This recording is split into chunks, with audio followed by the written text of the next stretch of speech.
We could just stop here if we need to. Should we keep going?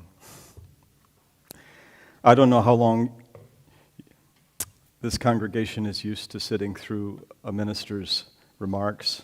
I may have already reached my time limit.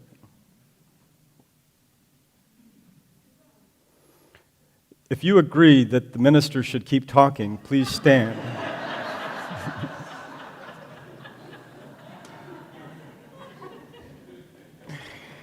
Okay.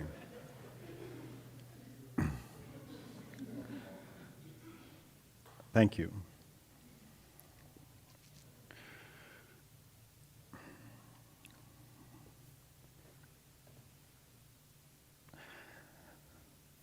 I'm going to share a bit of my story as a veteran who suffers moral pain.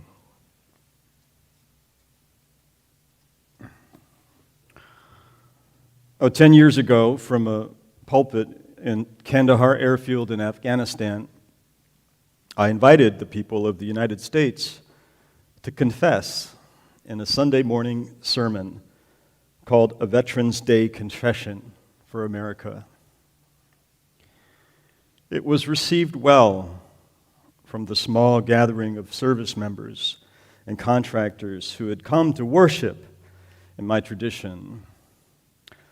Many of them were experiencing moral pain, and the confession was an invitation to welcome those who suffer moral pain. My sermon was grounded in our Creating Peace statement of conscience that includes confessional. You heard it this morning. At my request, colleagues back in Boston shared the sermon on the Church of the Larger Fellowship website, which has a broad reach to service members in our denomination who are deployed throughout the world. And my colleagues had been following my posts, so I shared it for them as well.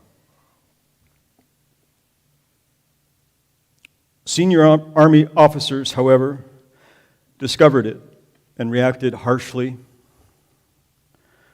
Lieutenant George McHugh wrote to me personally. He found it to be very unprofessional, distasteful, and insulting to everyone who's ever worn the uniform of the United States service member. He advised me to reconsider my profession both as an officer and a chaplain. Colonel Dreisbeck, the commander of the battalion I was assigned to, summoned me to his office, showed me the sermon on his computer screen, asked me if I had written it, and said, "You made us look like the bad guys. Your message doesn't support the mission." He appointed an investigating officer to draw up charges against me. I obtained a trial defense lawyer, Major Sean Park, and after an ordeal that spanned 3 months in the midst of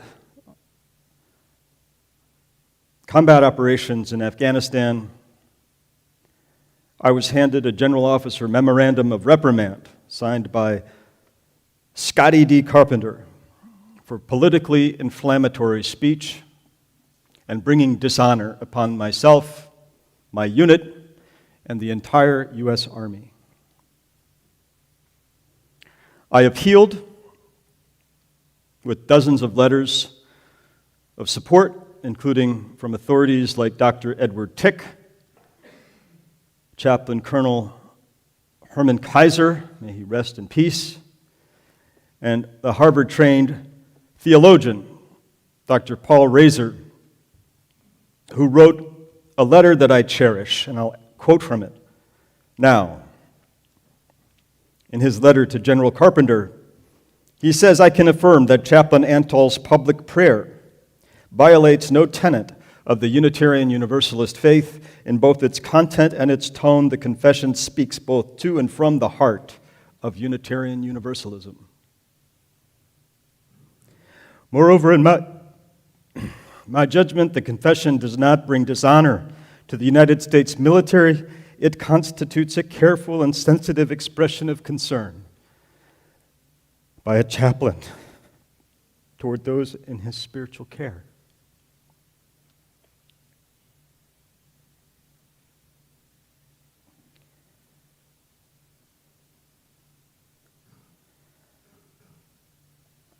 Thanks to their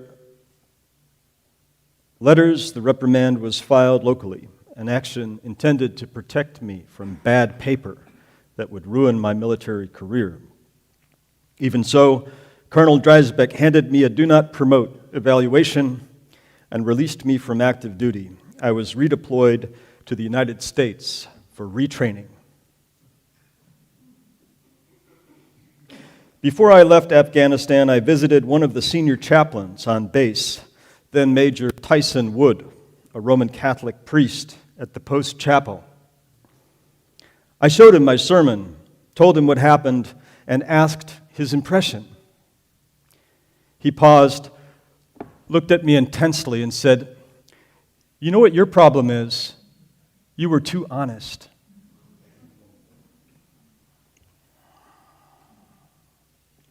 "10 years have passed, yet there's still much about this episode that troubles me. I can accept honesty is not an Army value. At least it's not one of the 7 Army values that spell the acronym leadership. H stands for honor, not honesty, and the L for loyalty is often in tension with honest truth-telling.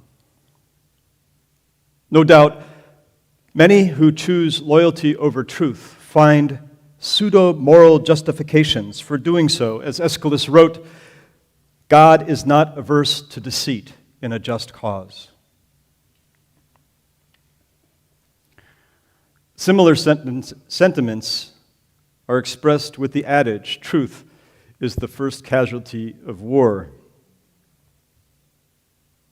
Craig Whitlock revealed this in his reporting on the Afghanistan papers, showing all of us the systemic deception in the highest military and civilian leadership that led to our longest war.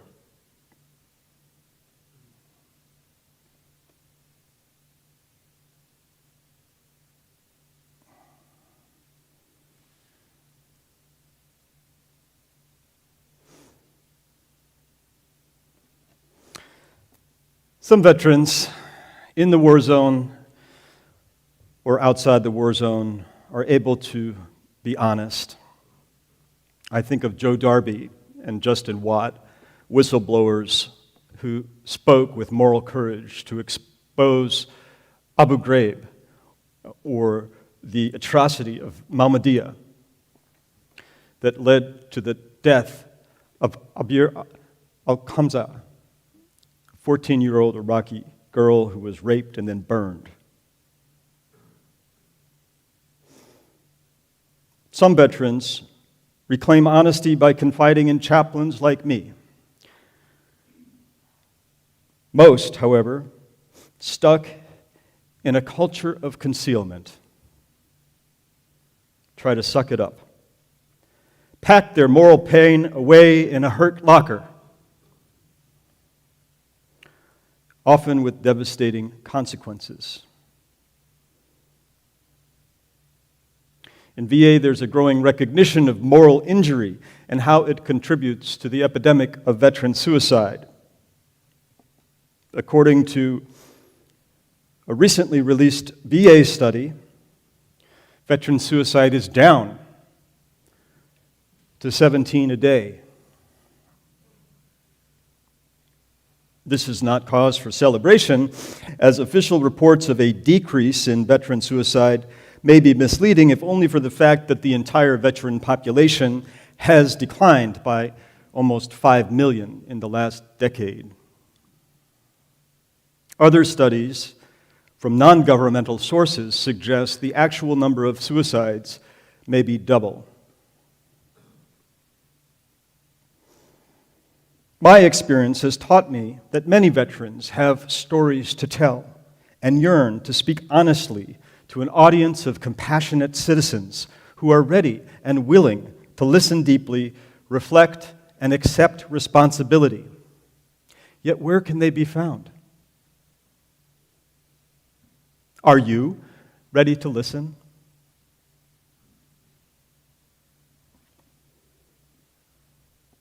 Abraham Lincoln had the right idea in 1861 when he declared a day of national humiliation, prayer, and fasting. Holidays like Memorial Day and Veterans Day could be a time where we close our businesses, open our civic centers, our public spaces, our sanctuaries for collective remembering, mourning, shriving, as Edward Tick recommends in his book, War and the Soul. This is what we did on Friday at Moravian Seminary. In his 2012 letter to General Carpenter, in my defense, to support my appeal, the Vietnam veteran, Larry Shook, wrote these words: "The terror of facing the enemy is nothing compared to carrying the knowledge that you have helped cause innocent suffering brought about by a nation unwilling to look itself in the mirror." As I see it, he wrote, the solution to this crisis of the national soul and the private soul crisis faced by every veteran like me is precisely what Reverend Antal expressed in his sermon, confession.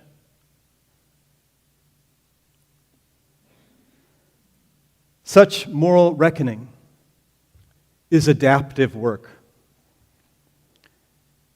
And I offer our collective moral responsibility, especially now, in a moment where many of us seem quick to forget the past 20-plus years of warfare that resulted in tremendous costs, financial, environmental, lives in the millions.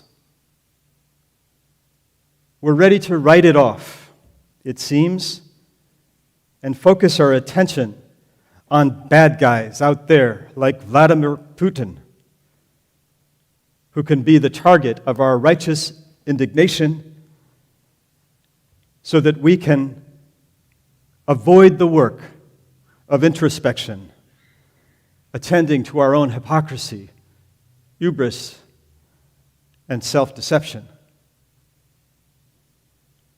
Consider the recent gaffe by George W. Bush speaking to a public audience in Texas this spring. I quote, "The decision of one man to launch a wholly unjustified and brutal invasion of Iraq." He said that. Then he corrected himself. "I mean Ukraine." Yes, he laughed, like you laughed. And his audience laughed.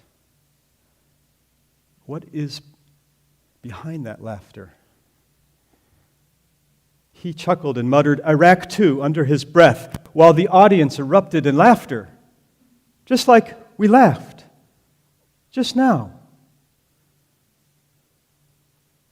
Lamentation, shriving, confession would have been the morally appropriate response to this, however accidental, honesty.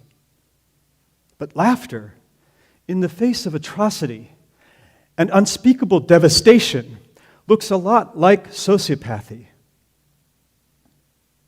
or even evil, the kind which M. Scott Peck described in his book, People of the Lie. The evil, he said, that arises in the refusal to acknowledge our own sins.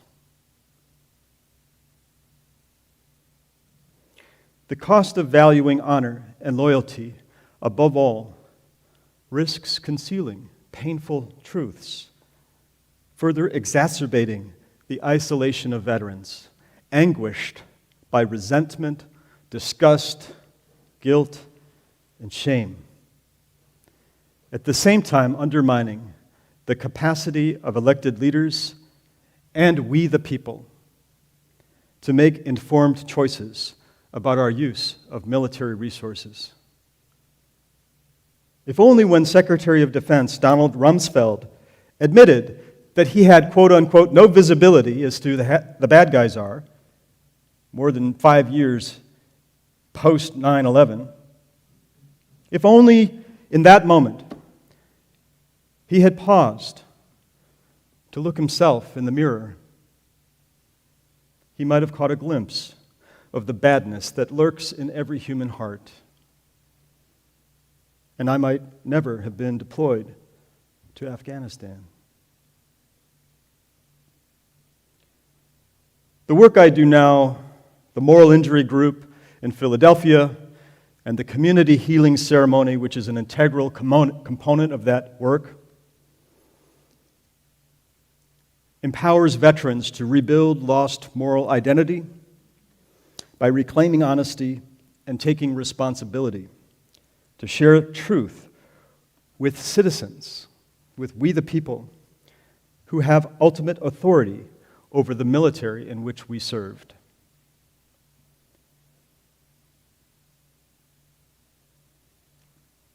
The authorization for the use of military force results in harmful consequences, not only for veterans and families and communities, but for countless people beyond our border. Yet these consequences too often remain concealed. The public healing ceremony provides a context for veterans to reveal uncomfortable truths and harmful consequences within a community of compassionate citizens who are ready and willing to listen and accept responsibility. This process allows veterans to relieve themselves of moral pain and redistribute it more equitably so that we can all assume our fair share of moral responsibility.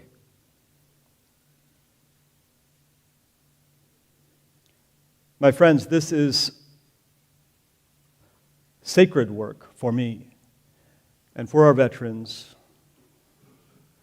And this morning, you have invited me into your sanctuary, and I have come with my moral pain, and I have shared some of that with you this morning. And I thank you for welcoming me.